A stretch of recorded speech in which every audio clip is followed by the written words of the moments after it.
would like to request all the other panelists kindly keep their mics on mute, please. Thank you.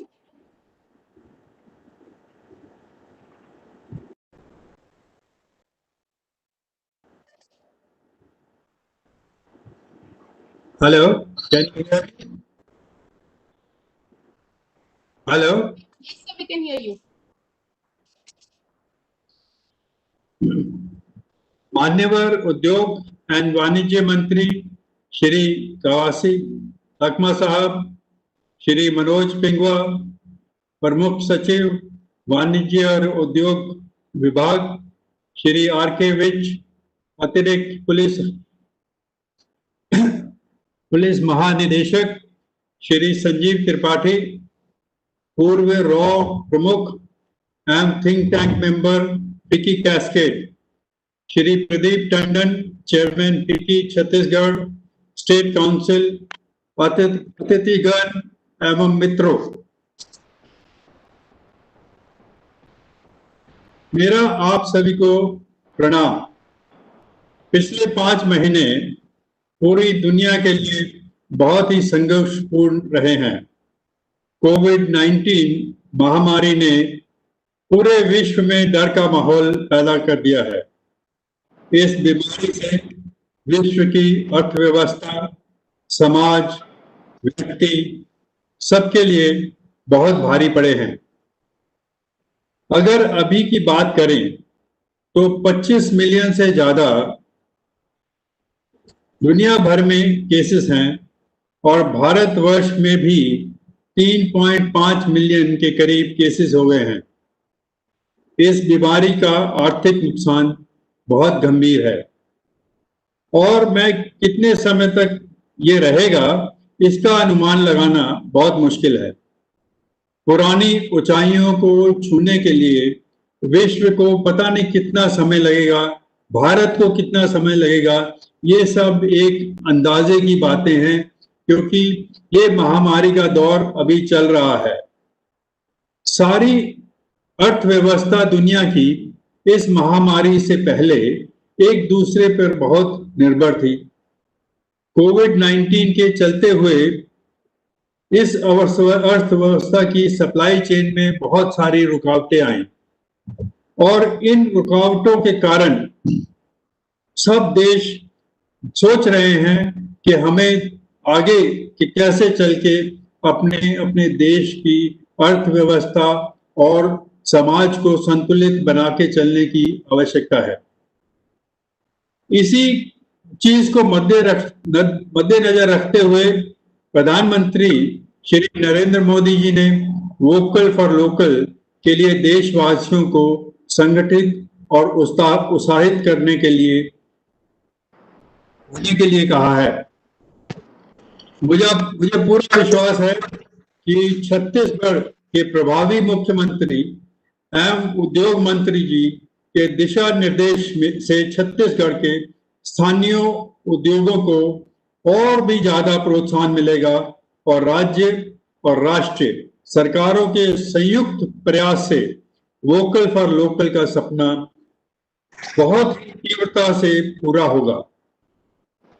दुनिया में अवैध व्यापार काफी दशकों से चल रहा है और कोविड-19 की तरह इस अवैध व्यापार ने दुनिया को भीषण नुकसान पहुंचाया है।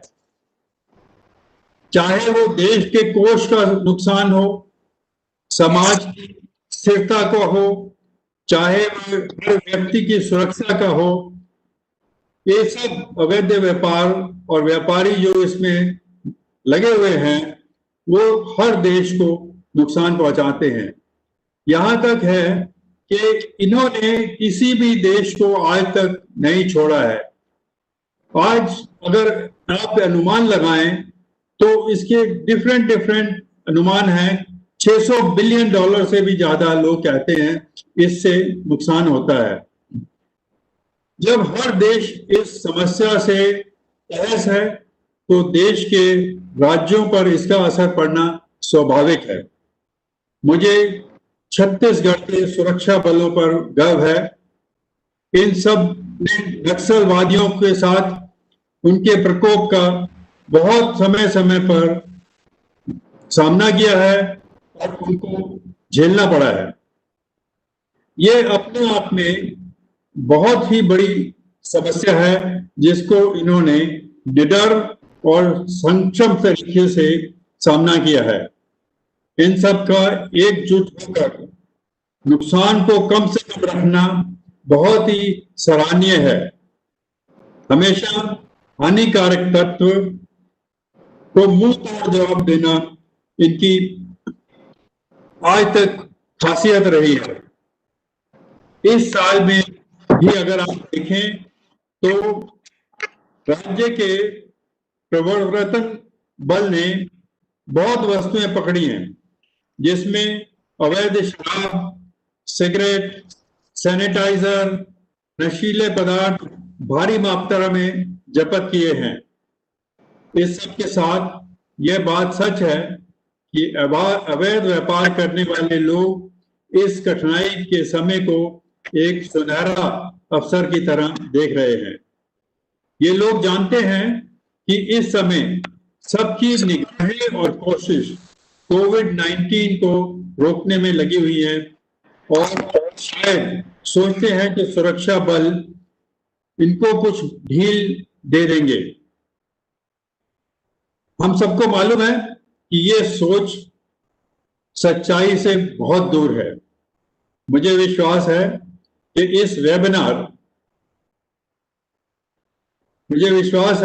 ये वेबिनार अवैध व्यापारियों के विरुद्ध एक प्रखर रणनीति बनने में सक्षम रहेगी। मैं अब साहब के विचारों के लिए सुनने के लिए तत्पर हूं, उत्सुक हूं और भारतवर्ष को सदा सुरक्षित एवं सक्षम देखने की शुभकामनाओं के साथ अपनी आवाज को जोड़ता हूं। धन्यवाद। जय Hind. Thank you, sir, Over to you. for your welcome remarks. Thank you very much, Mr. Rajput. Ladies and gentlemen, we have with us Mr. Sanjeev Tripathi, who is the former chief of RAW and think tank member of City Cascade. Mr. Tripathi is an IPS officer of 1972 batch and has 34 years of experience in RAW, of which the last 2 years he served as its chief. May I request Mr. Tripathi to please make his statement and chair the session, please. Over to you, Mr. Tripathi.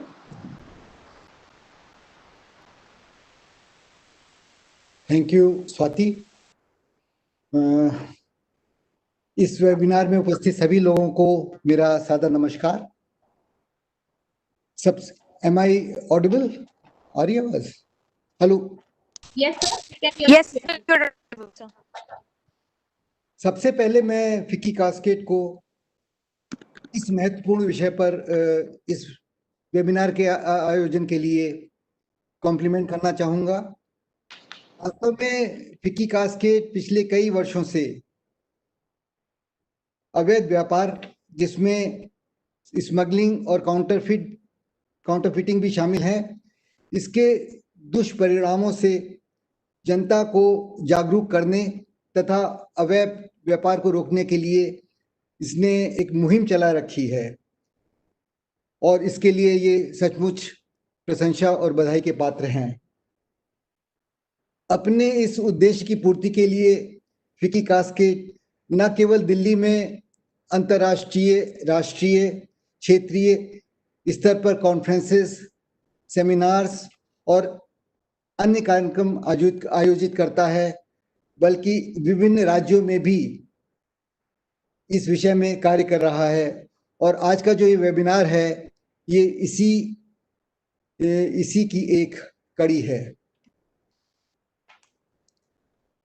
जैसा कि अभी श्री अनिल राजपूत जी ने अपने welcome address में कहा, अवैध व्यापार देश की अर्थव्यवस्था पर एक प्रतिकूल प्रभाव डालता है तथा ये समाज और उद्योग जगत दोनों के ही लिए बहुत हानिकारक है।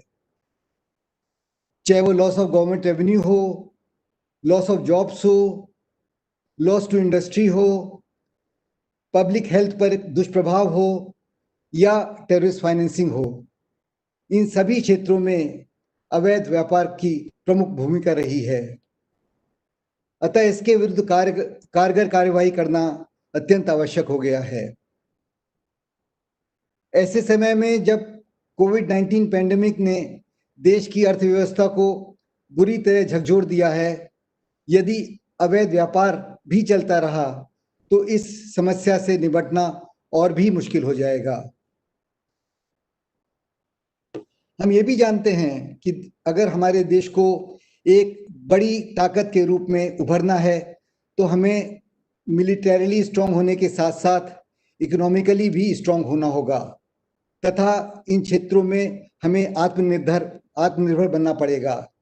इसके लिए भी अवैध व्यापार पर अंकुश लगाना अत्यंत आवश्यक है। साथियों, आज हमारे बीच 3 विशिष्ट अतिथि उपस्थित हैं जो अवैध व्यापार के संदर्भ में विशेषकर छत्तीसगढ़ के परिप्रेक्ष्य में अपने विचार प्रस्तुत करेंगे। सबसे पहले मैं additional DGP Shri R K. Vij ji को अपने विचार रखने के लिए आमंत्रित करता हूं। श्री विज 1988 बैच के आईपीएस ऑफिसर हैं जिन्होंने राज्य में कई मुख्य पदों पर कार्य करने के साथ साथ 1 वर्ष के लिए यूएन पीस मिशन में भी कार्य किया है। आपने अपने प्रशंसनीय कार्य के लिए कई अवार्ड्स प्राप्त किए हैं, जिसमें पुलिस के मेरिटोरियस तथा डिस्टिंग्विश्ड सर्विसेज मेडल्स के अलावा FICCI smart policing award for dial 112 तथा e champion data quest award भी शामिल है। Shri Vij ji. Thank you very much sir. I hope I am audible. मुझे सुन पा रहे हैं सभी? Yes, sir. We can hear you. जी जी जी। माननीय हमारे मंत्री जी, सेशन के चेयर आदरणीय त्रिपाठी सर, प्रमुख सचिव श्री मनोज पिंगुआ जी, अनिल राजपूत जी, प्रदीप टंडन जी, उपस्थित सभी अन्य अतिथिगण। सर, मैं पहले तो धन्यवाद देना चाहता हूं फिक्की कैस्केड को इस महत्वपूर्ण मुद्दे पर चर्चा का जो इनिशिएटिव आपने लिया है। मुझे उम्मीद है कि ये अवेयरनेस में चाहे संशोधन की आवश्यकता हो, उसके अंदर एक अच्छा कदम रहेगा आने वाले समय में इस विषय पर और कार्रवाई करने के लिए। छत्तीसगढ़ के उपलक्ष्य में पहले तो मैं कोविड के बारे में बताना चाहूंगा कि छत्तीसगढ़ सरकार का और पुलिस का जो रिस्पॉन्स रहा है, मुझे ऐसा लगता है आंकड़े बताते हैं कि अन्य राज्यों की तुलना में बेहतर रहा है। कुल 30,000 आंकड़े संक्रमित हमारे जो इन्फेक्शंस थी उसके अगेंस्ट जो डेथ है वो 269 है। It is less than 1%। तो आई थिंक नेशनल लेवल से काफी कम है, लगभग हाफ है। तो जो ये बताता है कि हमारी चाहे वो पुलिस हो, प्रशासन हो, जो रिस्पॉन्स रहा है वो बहुत अच्छा रहा है, हेल्थ के साथ साथ पुलिस डिपार्टमेंट का भी। कहीं पर होर्डिंग की कुछ शिकायतें शुरू में जरूर आई थी, और लेकिन इमीडिएटली प्रशासन ने इमीडिएटली एक्शन लिया। जहां जहां ऐसी शिकायतें आई वहां पर इमीडिएटली एक्शन लिया गया और उसको बढ़ने नहीं दिया गया। एक चीज महत्वपूर्ण मैं शेयर करना चाहूंगा, हालांकि अभी बताया गया कि 112 को लास्ट ईयर फिक्की अवार्ड भी मिला था। 112 हमारे मेजर डिस्ट्रिक्ट्स में, सभी स्टेट पूरे स्टेट में नहीं है, लेकिन मेजर डिस्ट्रिक्ट्स जो हैं हमारे उसके 3/4 पॉपुलेशन को कवर करते हैं। वहां पर 112 है, अर्थात जहां भी चाहे कोविड के लिए हमने एक स्पेशल उसके अंदर उसको कस्टमाइज किया हमने, चाहे वहां पर कुछ अव्यवस्था है, लॉ एंड ऑर्डर की कोई सिचुएशन होती थी कभी लॉकडाउन खुलने पर, उसको टैकल करने में हमारी जो ERV इमरजेंसी रिस्पांस व्हीकल्स जो हमारे डिप्लॉयड है फील्ड में, उनकी बहुत बड़ी भूमिका थी इमीडिएटली करने में। रादर कुछ इन्फेक्शंस थे, उनको ट्रांसपोर्ट करने में भी काफी हेल्प हमारी गाड़ियों ने की है। तो 112 actually played very important role during this COVID times, I mean the lockdown as well as when lockdown was relaxed for some time. अभी भी उसकी कभी महत्वपूर्ण भूमिका है। जहां तक ये जो फील्ड काउंटर फिटिंग और स्मगलिंग का है, मुझे ये बताते हुए अच्छा भी लग रहा है कि हमारे स्टेट में एज सच ये बहुत बड़ी प्रॉब्लम नहीं है। स्मगलिंग में जहां देखा जाए तो मोस्टली उड़ीसा के रास्ते से कुछ गांजा यहाँ स्मगल होता है। स्मगल भी नहीं होता, यूं कहिए कि एक ट्रांजिट के रूप में यूज करते हैं। मलकानगिरी हुआ है उसको ट्रांजिट के रूप में छत्तीसगढ़ की ओर से हो सकता है कुछ हद तक यहाँ कंज्यूम भी किया जाता है। तो गांजा इज ए प्रॉब्लम जो जिसका यहाँ से एक स्टेट से दूसरे स्टेट में इलीगल ढंग से जाता है, बहुत उसमें एक्शन लिया जाता है पुलिस में जब भी सूचना मिलती है, we act upon immediately. Trafficking, जहां तक ह्यूमन ट्रैफिकिंग की बात है, उसमें भी कोई ट्रांसनेशनल कनेक्शन, एक्सेप्ट मुझे याद है लास्ट ईयर एक जरूर इमोरल ट्रैफिकिंग का एक केस था जिसके अंदर उसके बांग्लादेश के साथ लिंक पाए गए थे। उसके अंदर भी वो लिंक एस्टेब्लिश करके उसके अंदर विक्टिम थी, उसको वापस पहुंचाया गया था।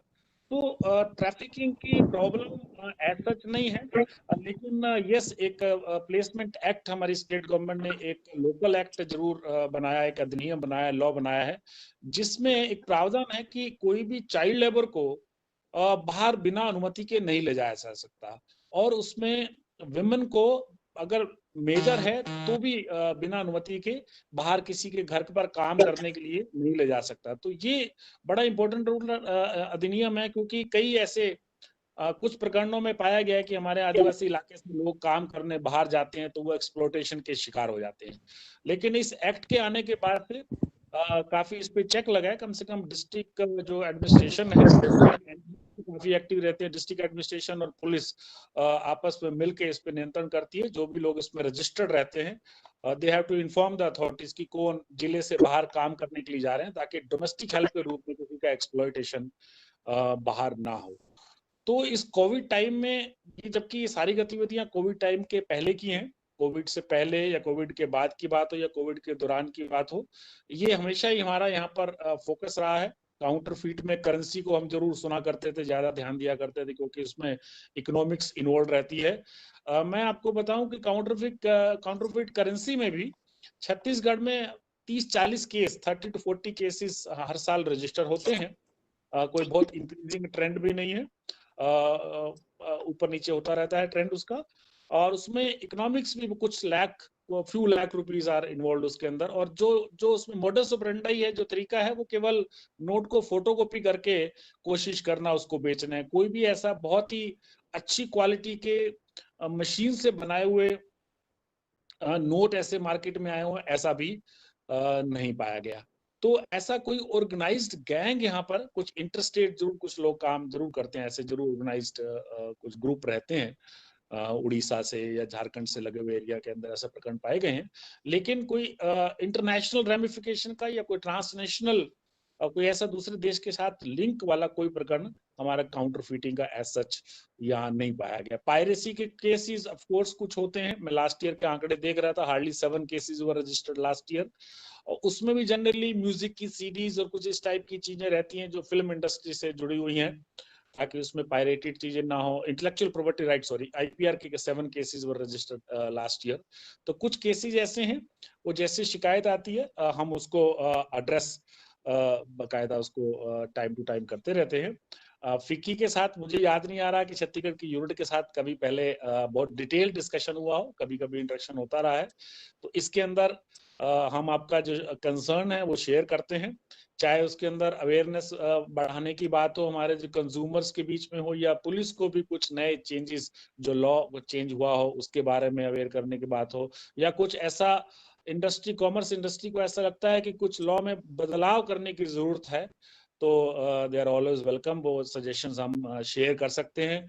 लोकल यूनिट के साथ हम लोग अपना एक एजेंडा बना सकते हैं कि quarterly we can meet and exchange our views, ऐसा करके हम स्टेप ले सकते हैं।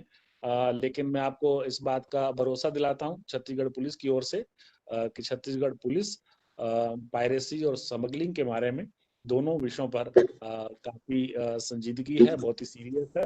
हमने हमारे यहाँ पर police headquarter under CID we have special cell for these type of crimes, उसको फोकस किया जाता है, क्योंकि गवर्नमेंट ऑफ इंडिया भी इसमें, चाहे ट्रैफिकिंग मैंने देखा है अभी ह्यूमन ट्रैफिकिंग में भी गवर्नमेंट ऑफ इंडिया भी इसमें काफी फाइनेंशियली सपोर्ट भी करती है, ताकि इमीडिएटली मौके पे पहुंचना हो तो कोई ट्रांसपोर्ट में और उसके अंदर प्रॉब्लम ना हो, तो वो उसकी भी हेल्प हम लेते हैं। और स्टेट गवर्नमेंट ने भी काफी प्रोएक्टिव होकर इसमें काम किया है, और जो भी सजेशन होंगे वो हमको मान्य होंगे। आपने मुझे कनेक्ट करने के लिए और मुझे मेरे अपने व्यूज रखने के लिए का मौका दिया, बहुत बहुत धन्यवाद। Thank you very much sir. Thank you mister Vij. अब मैं principal secretary commerce and industry Shri Manoj Kumar ji से इस विषय में अपने विचार प्रस्तुत करने का निवेदन करता हूं। मनोज कुमार जी 1984 बैच के अधिकारी हैं। ठीक है सर, ठीक है। उन्होंने राज्य में अनेक महत्वपूर्ण पदों पर कार्य किया। आजकल आप अपनी प्रेजेंट पोस्टिंग में छत्तीसगढ़ को भारत का एक प्रमुख इन्वेस्टमेंट डेस्टिनेशन बनाने में कार्यरत हैं। राज्य में इंडस्ट्री को बढ़ावा देने हेतु और ईज ऑफ डूइंग बिजनेस को ध्यान में रखते हुए आपने कई नए कदम लिए हैं। श्री मनोज कुमार जी।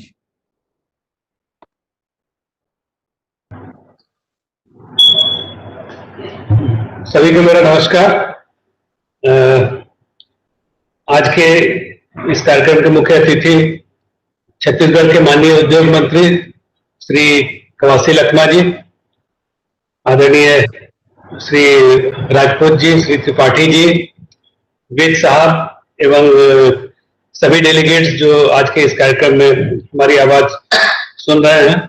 सर्वप्रथम तो मैं छत्तीसगढ़ सरकार की ओर से टिक्की कास्केड को ये कार्यक्रम आयोजित करने के लिए बहुत बहुत धन्यवाद देना चाहूंगा, क्योंकि हम लोगों के लिए बड़ा रिलेवेंट विषय है। हम लोग इंडस्ट्रियल प्रमोशन में हमारा मुख्य फोकस रहता है, लेकिन combating counterfeiting and smuggling during specially during Covid, ये भी एक बहुत जरूरी चीज है। और ये इस टॉपिक पर रेलिवेंट टॉपिक पर आज ये वेबिनार आपने आयोजित किया, उसके लिए मैं विशेष रूप से आपका धन्यवाद देना चाहूंगा।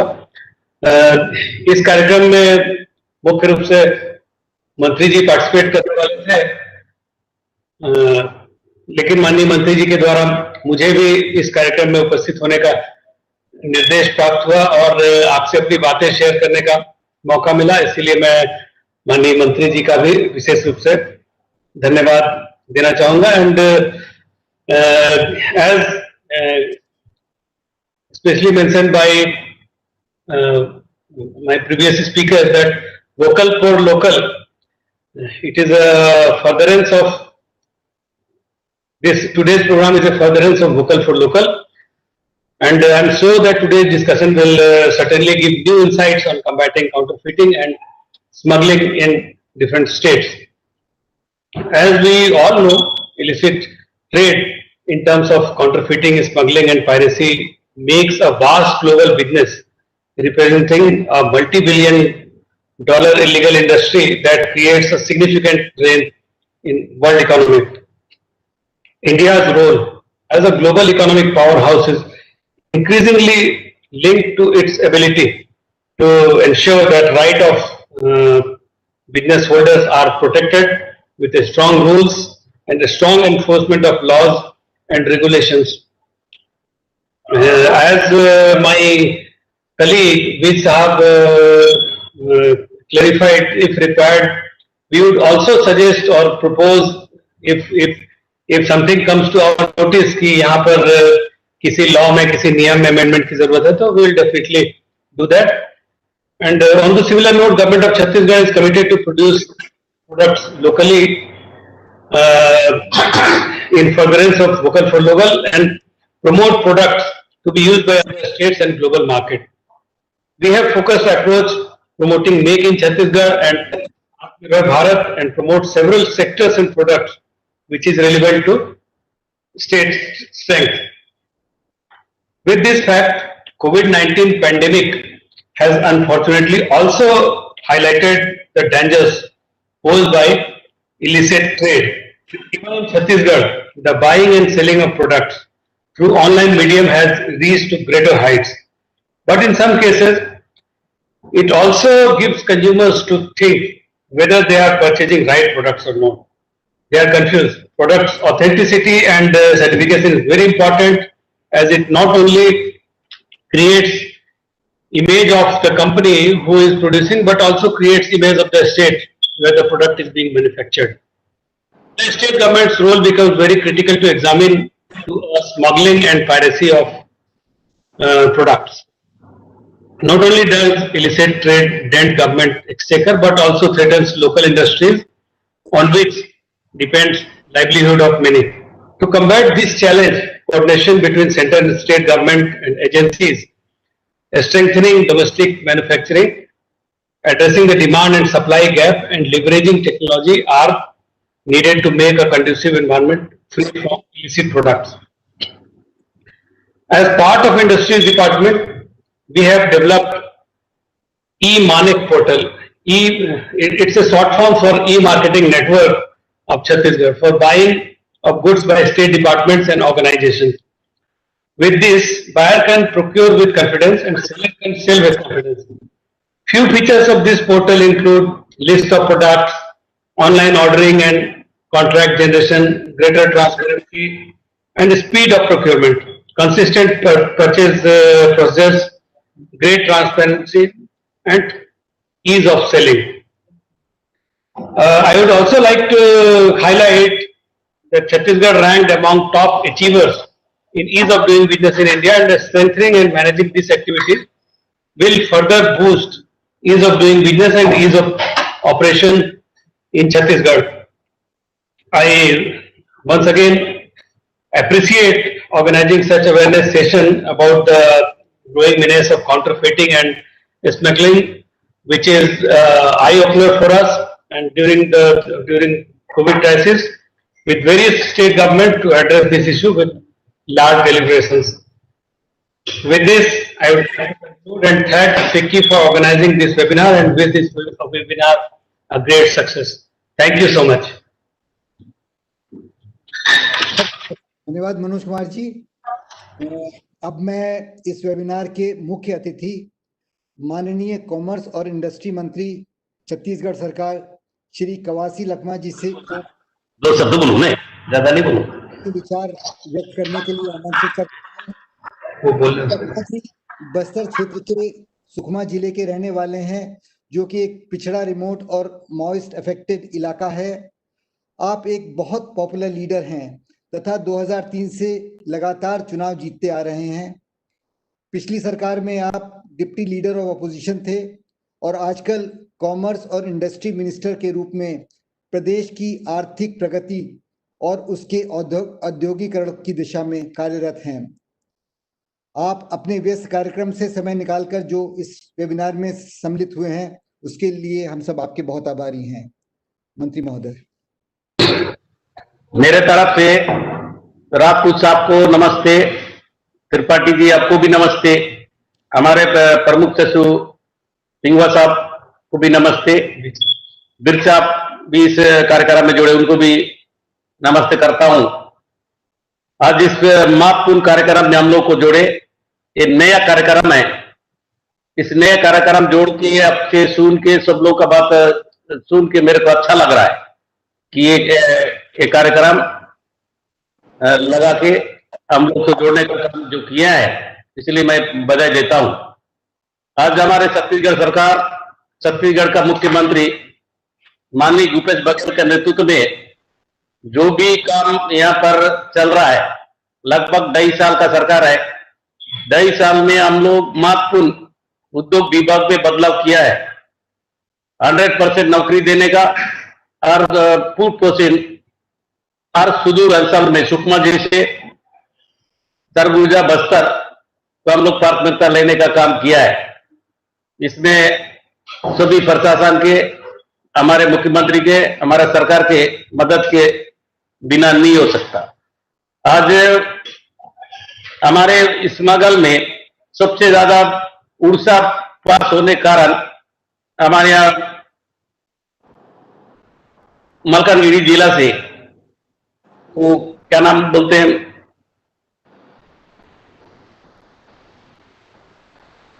सबसे ज्यादा उधर से गांजा आता है और हमारा पुलिस प्रशासन के मदद से उस गांजा को भी हम लोग पकड़ाते हैं। और इस समय कोरोना कारण अनेकों नकली सामान बिका है, चाहे मास्क हो, चाहे जो सभी चीज नकली बेचा है, उसको हमारे सरकार ने, हमारे पुलिस प्रशासन ने भी पकड़ने का कोशिश किया है। मैं यही चाहता हूं, इस प्रकार जो भी चीज, चाहे उद्योगपति हो चाहे हमारे उद्योग विभाग से जुड़ा हो, चाहे व्यापारी हो, कोई भी आदमी नकली चीज नहीं हो, कि खाने का चीज हो चाहे बेचने का चीज हो, असली अच्छा चीज हो, यही हमारा सरकार का प्रयास है, हमारे छत्तीसगढ़ का सरकार का प्रयास रहेगा।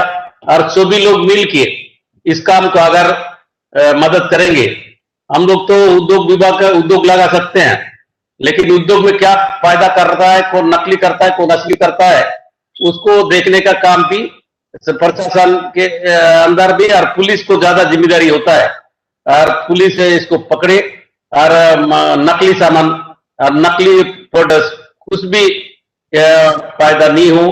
मैं ज्यादा नहीं बोलकर आप लोग ने मेरे को यहाँ पर बुलाए, आप लोग का बात सुना, सबका बात सुना। मैं दिल्ली से भी जुड़े, हमारे छत्तीसगढ़ से भी, पुलिस विभाग से हमारा प्रमुख सचिव भी यहाँ पर जुड़ा है। मैं सबको मेरे तरफ से बहुत बहुत बधाई देता हूँ, धन्यवाद करता हूँ।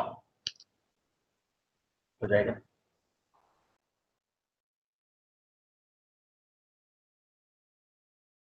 Mr. Tripathi, you're on mute, sir. If you could please unmute yourself. Yeah. Am I audible? Hello.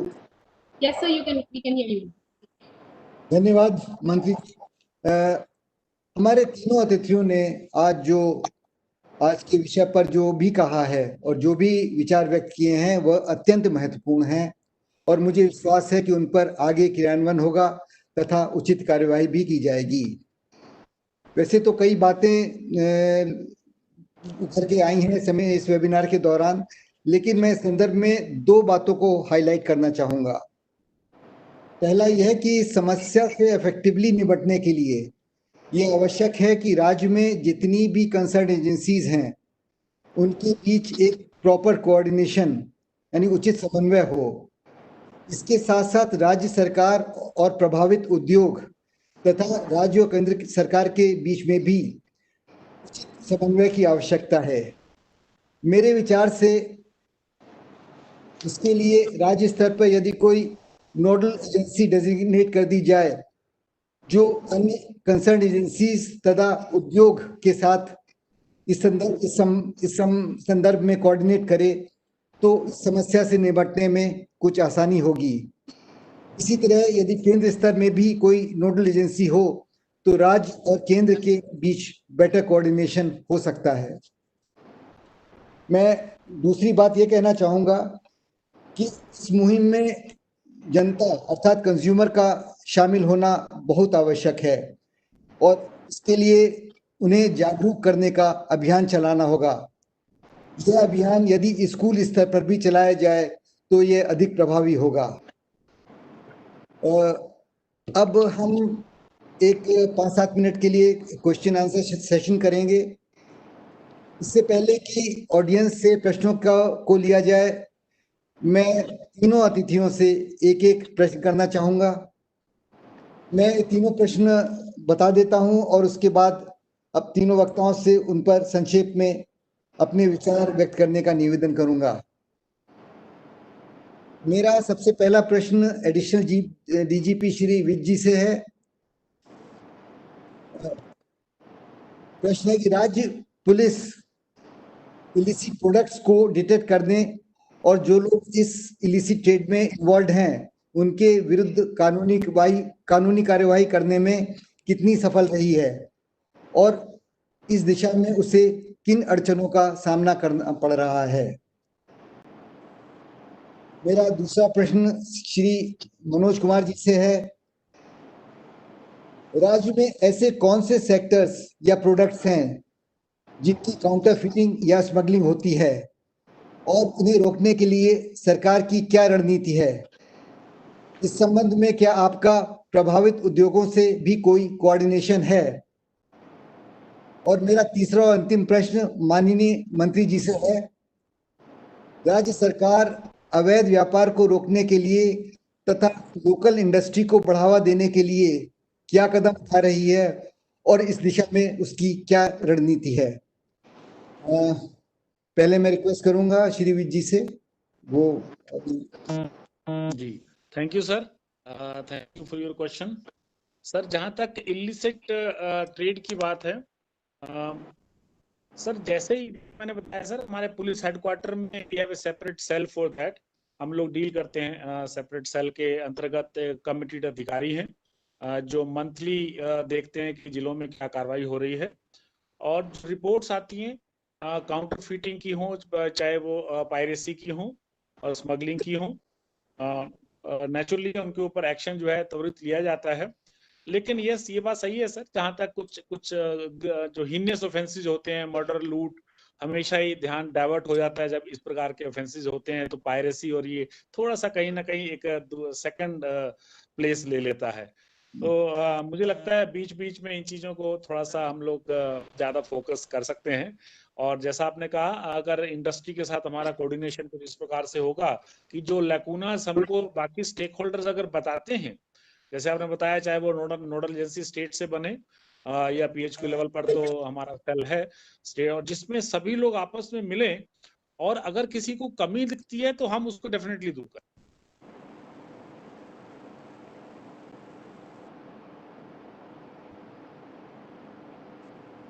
करता है तो वो चीजें हम उसको पर्टिकुलरली फोकस करें। बट अदरवाइज जो चीज ध्यान में आती है सर, उस पे डेफिनेटली एक्शन लिया जाता है, और ऐसी कोई गैप होगा तो we will definitely address those gaps.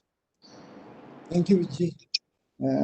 Manoj Kumar ji, आप कुछ कहना सर? एक चीज इसमें एक चीज ऐड करना चाहूंगा कि अभी लॉकडाउन के दौरान साइबर क्राइम जो है वो थोड़ा सा बढ़ा है।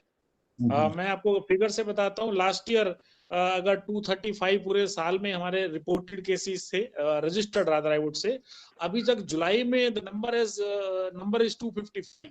मतलब डेफिनेटली 40-50% से ज्यादा इंक्रीज जो है वो दिखा है। और उसमें भी ज्यादा जो प्रतिशत है वो है फाइनेंशियल क्राइम का। चाहे अभी इसमें लॉकडाउन के दौरान शराब बेचने के लिए बोला, पैसा डिपॉजिट करिए, शराब देंगे, नोइंग वेल कि देयर इज नो मूवमेंट, ऐसा करके हमने ट्विटर और सोशल मीडिया के माध्यम से लोगों को काफी अवेयर किया कि ये चीज बैन है, इसमें don't fall into the trap of criminals. ऐसा करके ना केवल अवेयर किया, रादर पेमेंट गेटवे और जितनी एजेंसी थी पेमेंट्स की, उन सभी के साथ बातचीत करके काफी क्राइम को हमने रोका भी सही। तो लॉकडाउन में एक ये साइबर क्राइम का जो इंक्रीज हुआ था, जिसमें इस प्रकार के आइटम्स का था, तो उस पे काफी एक्शन पुलिस ने काफी तेजी से लिया। Thank you mister Vij.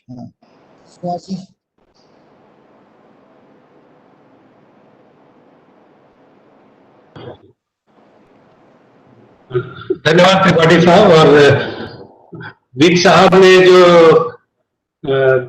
हमारा क्रिमिनल एक्शन वाला जो अमला है और क्रिमिनल एंगल है उसमें क्या कार्रवाई कर रहे हैं वो विज साहब ने बताया। जैसे मैंने पहले भी अपने मुख्य वक्तव्य में स्पष्ट किया था कि उद्योग विभाग जो है हमारा मुख्य फोकस प्रमोशनल एक्टिविटीज की ओर है। इसलिए हम सामान्य रूप से जो रेगुलेटरी एस्पेक्ट हैं या फिर क्रिमिनल गतिविधियां हैं उस पर बहुत ध्यान नहीं देते हैं। लेकिन जैसा आज की चर्चाओं से भी स्पष्ट हुआ है कि ये एक बहुत बड़ा टीम वर्क है, और हम अगर अलग अलग काम करेंगे और साइलोज पे काम करेंगे तो फिर शायद हम अपराधी को पकड़ नहीं पाएंगे, क्योंकि ऐसे भी जो लोग इन गतिविधियों में लगे हैं वो निश्चित रूप से अपराधी हैं, और अपराधी हमेशा ही आगे भागता है और हम उसके पीछे पीछे भागते हैं। तो इसलिए उस दिशा में हम लोग टीम के रूप में काम कर सकते हैं। और अभी तक वैसे ये खुशी की बात है कि छत्तीसगढ़ की इंडस्ट्रीज में एक सामान्य विजिल के कारण यहाँ पर कोई इस तरह से कोई काउंटरफेट प्रोडक्ट और इस तरह के प्रोडक्ट बनाने की कोई जानकारी हमें नहीं मिली है। पास्ट में यहाँ पर कुछ फार्मा इंडस्ट्री में कुछ सब स्टैंडर्ड दवाई इत्यादि के निर्माण के बारे में पता चला था, तो उनके खिलाफ कानूनी कार्रवाई जैसे ही प्रारंभ की गई वो यहाँ से छोड़ के भाग चुके हैं। उनके केस की पता नहीं क्या स्थिति है, लेकिन वो चले गए। और इसी अवसर पर मैं ये भी बताना चाहूंगा कि as far as industry is concern, जो ट्रेड है तो वो तो काफी ओपन है, उसमें तो बहुत सारे लोग इन्वॉल्व हैं, लेकिन इंडस्ट्रीज जो मुख्य रूप से जो निश्चित जगहों पे स्थापित हैं, we have food parks, we have industrial parks, industrial areas, तो वहां पर हम उनको वॉच कर सकते हैं, मॉनिटर कर सकते हैं कि वो लोग किसी तरह की इलीगल एक्टिविटीज में तो इन्वॉल्व नहीं है। तो उसमें हम पुलिस या लॉ एनफोर्समेंट एजेंसीज के साथ कंधे से कंधा मिला के काम करने के लिए तैयार हैं। अगर आवश्यकता पड़ी तो हम कोई नोडल अधिकारी भी बना सकते हैं, और कभी आवश्यकता पड़ेगी तो हम ये भी प्रस्तावित करेंगे कि रूल्स में, कानूनों में इस प्रकार का संशोधन किया जाना चाहिए। तो मुख्य रूप से मैं यही कहना चाहूंगा। धन्यवाद मनोज जी। मेरा अंतिम प्रश्न माननीय मंत्री जी से था। आपको इस विषय में कुछ मंत्री जी आप कहना चाहेंगे? धन्यवाद। त्रिपाठी साहब, आपको फिर बधाई। मैं हमारे छत्तीसगढ़ सरकार ने फैसला किया है कि लोकल इंडस्ट्री खोलना है। सुदूर अंचल गांव में, ब्लॉक स्तर में, तहसील स्तर में फूड पार्क का फूड प्रोसेसिंग हो, उसमें लोकल जो फायदा होता है, इमली, महुआ, टोरा, ये चीज जो फायदा होता है वो कम रेट में जाता है। और अगर फूड प्रोसेसिंग वहां फैक्ट्री लगेगा, वहां लोगों को रोजगार देने का बहुत अच्छा काम है। इसलिए हम लोग नया, हमारा सरकार ने तय किया है कि हर तहसील स्तर में ये छोटे छोटे उद्योग लगे और वहां के लोगों को बेरोजगार दे। हम लोग जो भी रोजगार, अगर कुपोषण वाला जो उद्योग लगेगा उसमें लोगों को रोजगार देना है, और उन लोगों को 100% लोकल आदमी रोजगार पाए। ये हम लोगों चालू किए हैं और इसको आगे बढ़ाने का कोशिश जरूर करेंगे। और दूसरा, हम लोग डीजल बनाने के लिए, हम लोग यहाँ पर दाम बहुत पैदा होता है, बायोएथेनॉल। इसलिए भारत सरकार से भी हम लोगों को परमिशन मिला है। इसको भी हम लोग सावन के माध्यम से डीजल बनाने का, उद्योग लगाने का प्रयास लोकल स्तर में छत्तीसगढ़ में चालू करने जा रहे हैं। भारत सरकार से अनुमति मिला है। हम लोग इसको लगातार प्रयास कर रहे हैं कि सावन को ज्यादा, छत्तीसगढ़ में सावन का गढ़ है, तो इसलिए इसको डीजल के माध्यम से उपयोग करें। ऐसा भी हमारे लोकल स्तर में हमारा सरकार प्रयास कर रहा है, और इसको जल्दी से जल्दी हम लोग 1 साल के अंदर इसको आगे बढ़ाने का काम हमारा सरकार करने जा रहा है।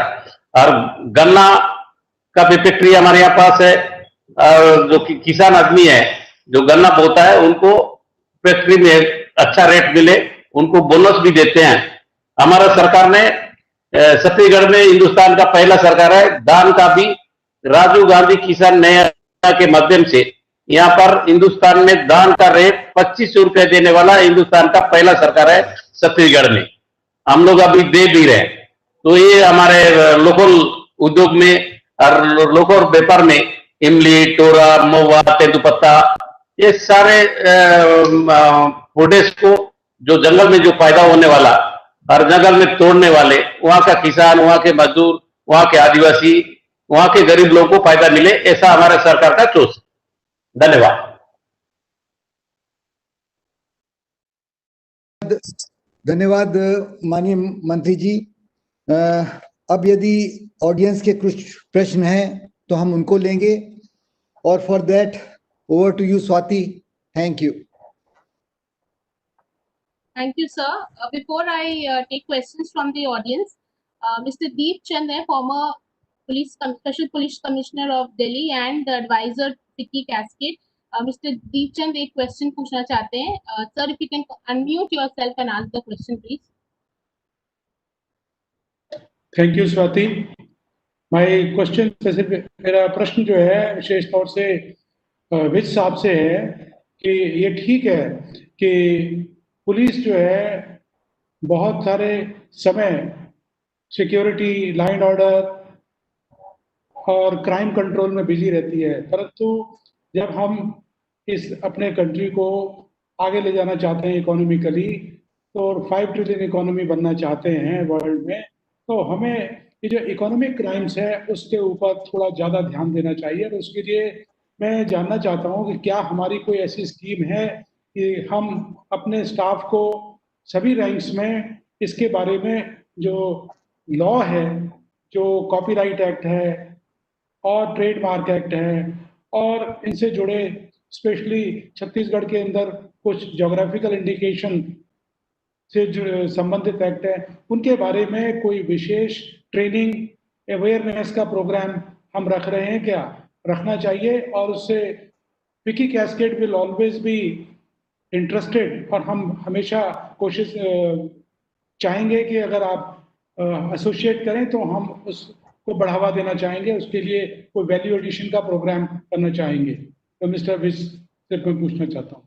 Thank you. सर, जो भी रिफ्रेशर कोर्सेज हम एकेडमी में या हमारे पुलिस ट्रेनिंग स्कूल्स में संचालित करते हैं, उसके अंदर हम जितने भी ये माइनर एक्ट्स हैं या स्पेशल एक्ट्स हैं उसके बारे में हम लोग पढ़ाते हैं। बेसिक ट्रेनिंग के बाद भी ये रिफ्रेश करते हैं कि टाइम टू टाइम, चाहे वो आईपीआर के हों या पायरेसी रिलेटेड जितने भी केसेस हैं, कंज्यूमर प्रोटेक्शन एक्ट है, इसके बारे में डेफिनेटली हम लोग रिफ्रेशर कोर्सेज में सबको इस बात से रिफ्रेश कराते हैं कि इसका क्या महत्व है। सर, आपने एक चीज और बोली, अभी फाइनेंशियल फ्रॉड में जो चिट फंड फ्रॉड्स होते हैं वो बड़े ज्यादा होने लगे थे कुछ समय पहले, तो उसमें हमारे रेंज लेवल पर बकायदा स्टेट गवर्नमेंट ने स्पेशल यूनिट्स सैंक्शन किए हैं। तो हमारे पास कमिटेड स्टाफ है एट रेंज लेवल जो केवल जो चिट फंड और जो फाइनेंशियल क्राइम है उसको डील करते हैं। तो इस प्रकार की चीजें डील करने के लिए स्पेशल बकायदा फोर्स सैंक्शन है हमारा।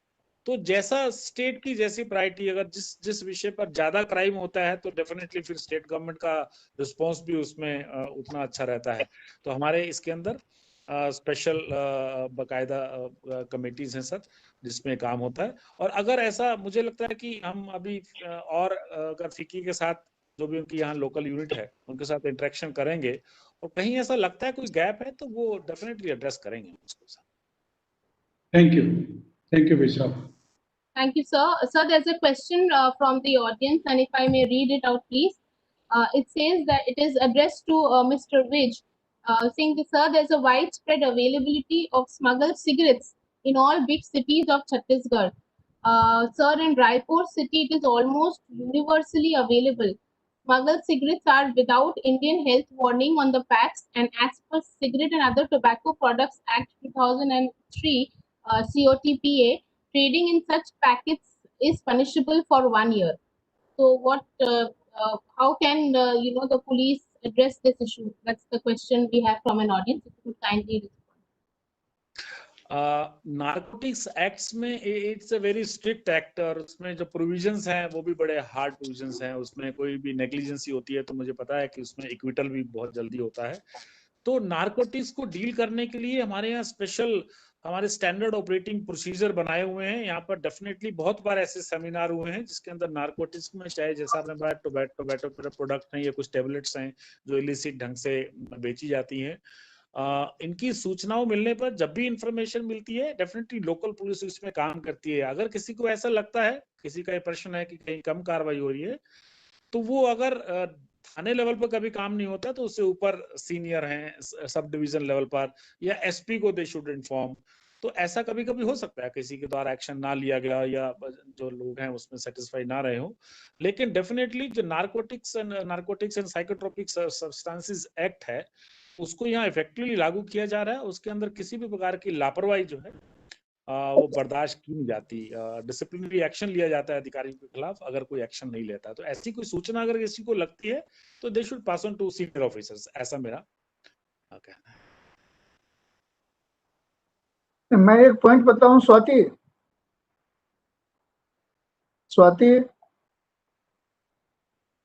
जी बोलिए सर, सुन पा रहे हैं सर आप? हाँ, नहीं मैं ये बताना चाहता हूँ कि ये जो सवाल जो पूछा गया था ना वो नारकोटिक्स के बारे में नहीं था। ये सवाल था कि स्मगलिंग का सिगरेट ये छत्तीसगढ़ के जो टाउन्स हैं वहां पर अवेलेबल है। तो वो सवाल है ये सिगरेट के बारे में, और वो भी खास करके वो देश में बना हुआ नहीं स्मगलिंग का, और उसके ऊपर जो कानून है कि 80% सरफेस एरिया पर वो वार्निंग होना चाहिए वो नहीं रहता है। तो उसके बारे में छत्तीसगढ़ में क्या कार्रवाई हो रही है? Sir I need to check this sir कि ऐसी कितनी रिपोर्ट्स है जिस पे कार्रवाई हुई कि नहीं। जो सिगरेट्स का आप बता रहे हैं इंपोर्टेड सिगरेट्स, ऐसी कोई सूचना होगी तो अभी मेरे पास उसका फिगर नहीं है डेफिनेटली सामने, but I will see to it कि अगर रायपुर में या आसपास कहीं ऐसा हो रहा है तो एक्शन लिया जाएगा। तो आई कैन एंश्योर दिस, मैं इसको दिखाऊंगा इसको definitely. Thank you so much, sir. I think there's one more question in the chat box, which is a sophisticated product label technology preventing counterfeiting is also effective as it empowers the end consumer to check the product if it is authentic or not. Also helps in tracking products. Please share your views on the same. So if any of the panelists would like to take the question, Mr. P would like to respond.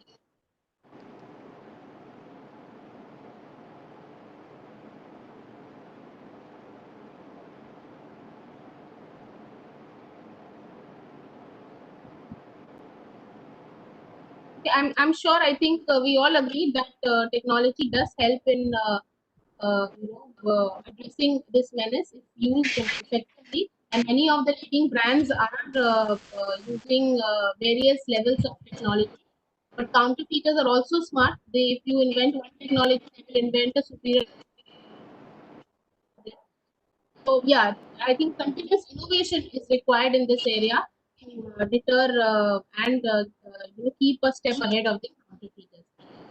I think we don't have any further questions, so I will request Mr. Pradeep Tandon, Chairman of Chhattisgarh State Council, to please make a बहुत बहुत धन्यवाद Swati sir. जालसाजी, चोरी और तस्करी से न सिर्फ वास्तविक स्वामी को कम बिक्री, कम लाभ, गिरती ब्रांड वैल्यू, प्रतिष्ठा हानि और ग्राहक अविश्वास के रूप में हानि होती है, बल्कि सरकार को भी घटते राजस्व कर का नुकसान उठाना पड़ता है।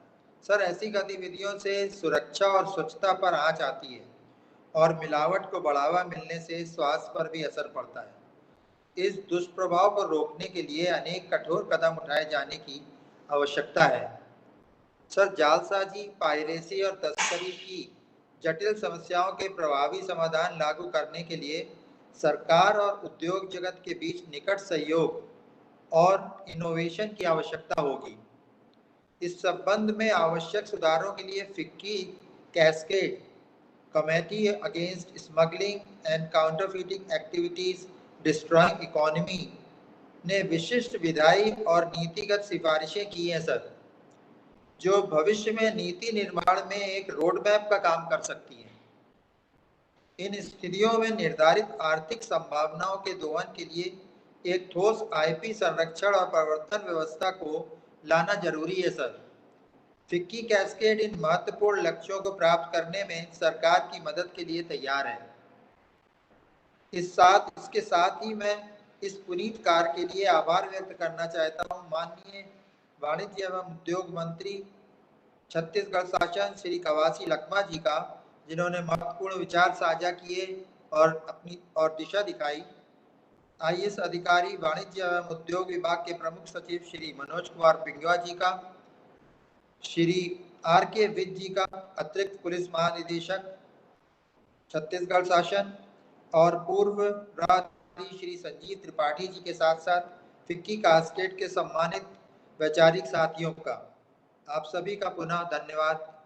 नमस्कार। Thank you, Mr. Tandon. I also, on behalf of Fickey Cascade, thank you for making the concluding address. I take this opportunity once again to thank our all esteemed panelists for joining us for this very important and topical webinar. Thank you, attendees, for attending. I hope you had a good session. I also thank our advisors, Mr. Deep Chand and Mr. Jha, for their constant guidance. Mr. Anil Rajput, Chairman of Fickey Cascade, for his constant guidance. Mr. Tripathi, thank you, sir, for chairing the session. All the other think tank members who have joined the session. I would also like to thank Mr. Arun Chawla, Deputy Secretary General, for his presence and guidance. Thank you very much, and have a good day ahead. Thank you. Thank you very much. Thank you very much.